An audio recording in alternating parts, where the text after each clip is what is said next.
Hi, I'm Raisa Dadja, but you can call me Dudge. Okay, I just finished my previous project, which is the bodycon dress. If you watch my previous vlog, you will know about it. But anyway, I'm going to show it to you. Let me just... There you go. Right here. And I still have a lot of fabric left.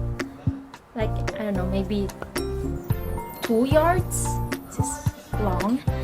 And before the bodycon dress, I already made a sleeveless top which I pair with pants. And I thought, why not make a matching skirt?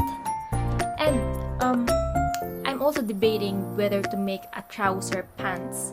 But a pants with this pattern, it seems awkward to me, so I'm going to go with the skirt.